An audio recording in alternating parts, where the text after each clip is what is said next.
Clean the phone screen.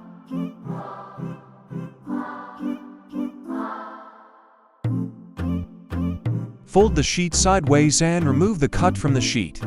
Make sure all 3 layers are removed from the sheet. Place the cut over the phone.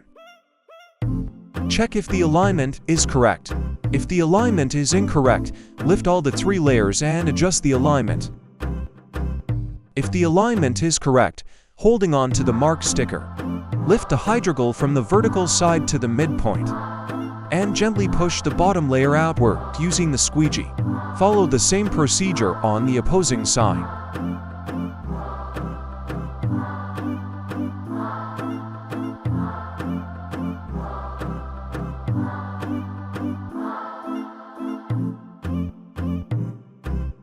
Remove the top layer, leaving the hydrogel on the phone. Using the squeegee, push out the bubbles in the corners. The bubbles, lines and shades will disappear automatically within 24 hours.